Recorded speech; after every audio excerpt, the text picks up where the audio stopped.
사랑하는 성도 여러분, 오늘도 하나님의 은혜와 하나님의 축복이 여러분들의 삶 속에 늘 함께 하실 수 있기를 주님의 이름으로 간절히 축원합니다. 오늘 본문이 기록하고 있는 다니엘서 8장 15절로 27절까지에 기록된 하나님의 말씀은 다니엘이 두 번째 환상에 기록되어져 있는 하나님의 말씀에 하나님께서 다니엘에게 이 환상에 대한 계시에 대한 계시의 뜻과 이루어질 하나님의 나라에 대한 언약의 성취에 대한 약속들이 오늘 본문 가운데 기록되어져 있습니다. 하나님께서 다니엘에게 계시를 허락하시고 환상과 꿈을 주신 이유가 오늘 본문 가운데 분명하게 기록되어져 있습니다. 오늘 15절에 기록된 대로 다니엘이 환상을 보고 그 뜻을 알고자 할 때에 사람 모양 같은 것이 내 앞에 섰다, 이렇게 성경은 기록합니다. 하나님께서 계시와 영을 더하사 다니엘에게 하나님의 계시와 하나님의 말씀을 허락하십니다. 그리고 그 뜻을 전할 하나님의 메신저, 오늘 본문에는 가브리엘이라 이렇게 기록되어져 있는 가브리엘 천사가 이 환상 가운데 등장을 합니다. 여러분들이 천사장 가브리엘에 대한 메시지는 예수님의 수태고지, 예수님께서 이 땅에 나시고 이 땅에 태어나셨을 때 바로 천사장이었던 가브리엘 천사의 수태고지의 메신저의 역할을 통해서 하나님의 메시지와 하나님의 계시와 하나님의 언약이 성취되어지는 이러한 역사가 있었음을 여러분들이 기억하실 것입니다. 바로 이 대천사장이 나타나 다니엘에게 하나님의 뜻과 하나님의 언약을 증거합니다. 그리고 17절과 19절에 기록된 대로 이 계시와 이 언약의 메시지를 주신 이유를 분명하게 증거합니다. 그것은 바로 정한 때 끝이 있을 것이다, 이렇게 말씀하십니다. 19절에 기록된 대로 이 환상은 정한 때가 있고 끝이 있다, 이렇게 증거하는 것을 보게 됩니다. 그래서 17절과 19절에 기록된 대로 우리가 깨달아 하나님의 은혜와 생명으로 영적인 분별력이 필요한 때, 그때가 언제입니까? 바로 세상 끝입니다. 종말이 다가오고 있고 세상의 끝을 향해서 하나님의 나라와 하나님의 일이 성취되어져 가는 바로 그러한 때에는 바로 하나님이 주시는 계시와 계시의 영과 계시를 깨달아 알 수 있는 영적 지혜가 우리의 삶에 필요한 때라고 하는 것을 우리는 반드시 기억해야 합니다. 그래서 우리에게 영적인 정말 지혜가 필요한 때가 언제입니까?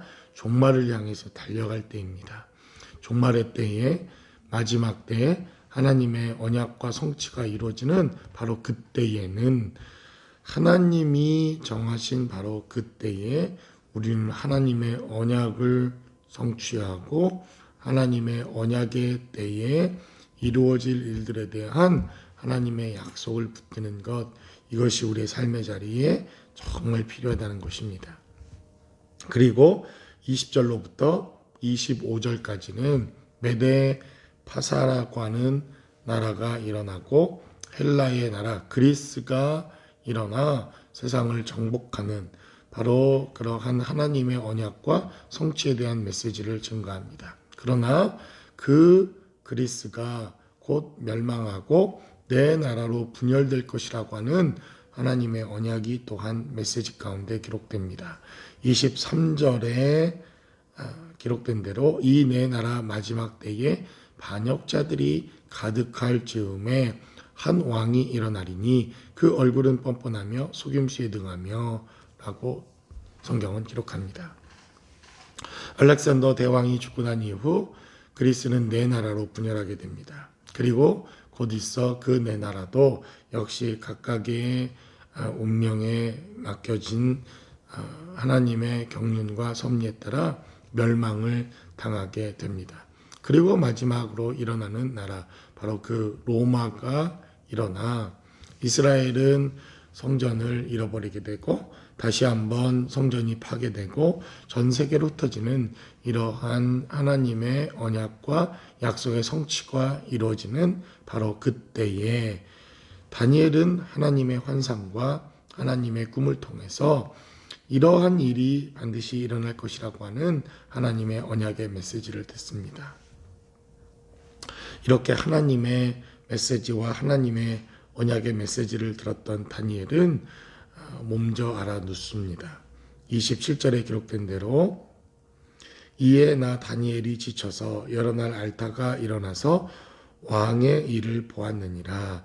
내가 그 환상으로 말미암아 놀랐고 그 뜻을 깨닫는 사람도 없었느니라 라고 성경은 기록합니다. 사실 제가 영적 알이다 이렇게 표현하고 있는 이 27절의 메시지, 하나님을 만나고 하나님을 경험하고 영적인 놀라운 계시와 메시지를 듣게 되면 우리가 놀라고 우리 육체에도 정말 이러한 영향력이 있는 것이 오늘 본문 가운데 기록되어져 있습니다.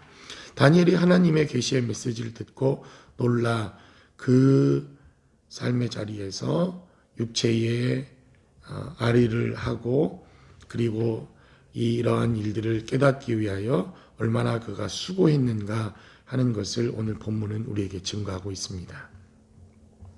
오늘 본문에 기록되어져 있는 27절의 메시지를 살펴보면 사도 요한이 요한계시록의 반모섬에서 요한계시록의 메시지를 받으면서 그가 이 땅의 심판주로 이 땅의 마지막 심판자로 나타나실 그리스도를 보게 됩니다.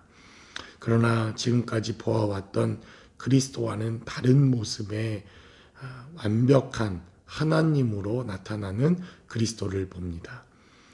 빛나는 광채를 가졌고 그를 차마 직접 눈으로 볼 수 없는 엄청난 권세와 위엄과 능력과 힘의 하나님의 아들이신 예수 그리스도를 보게 되자 사도 요한은 그 자리에 엎드러지게 됩니다. 여러분 사도행전 9장에도 이러한 비슷한 사도 바울의 경험이 있습니다.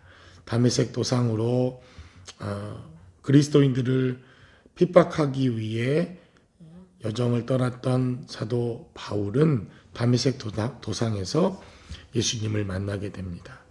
그리고 그가 예수님을 만나게 되자 그는 3일 동안 눈을 볼 수 없는 이러한 육체적인 어려운 환경과 상황 가운데 처해지게 됩니다. 이렇듯 우리의 육신이 하나님을 만나고 하나님의 계시와 이상을 경험하게 되면 나타나는 이러한 현상들이 있는 것을 보게 됩니다. 저는 이것을 영적 알이다 이렇게 표현을 하는데 엄청난 충격이 영적인 충격이 우리의 육체의 삶의 자리에도 영향을 미칠 수 있다고 하는 사실을 얼마든지 보여준다는 것입니다. 사도 바울은 또한 이러한 경험을 또 한 차례 하게 됩니다. 그가 3층천 하늘을 다녀오고 난 이후 하나님은 그의 육체에 사단의 가시를 두었다. 고린도후서에 기록합니다. 사도 바울은 그 사단의 가시를 제거해달라는 기도를 하지만 내가 본 환상이 크고 내가 가진 계시가 너무 크므로 내가 교만해지지 아니하도록 하나님께서 육체의 가시를 두었다. 이렇게 말하는 것을 봅니다. 그러므로 여러분 하나님의 비밀을 맡은 자, 하나님의 은혜를 깨닫는 자들에게 필요한 것이 겸손이라고 하는 것, 낮아짐으로 하나님의 말씀을 받고 하나님의 말씀을 대하는 것이 필요함을 우리는 깨닫습니다. 저와 여러분들이 오늘도 하나님의 엄중한 계시의 메시지를 듣고 그 말씀 앞에 겸손하고 그 말씀 앞에 자중하고 그 말씀 앞에 낮아져서 그 말씀의 뜻대로 행하는 우리의 삶의 자리, 이러한 축복의 역사가 계속되실 수 있기를 주님의 이름으로 간절히 축원합니다.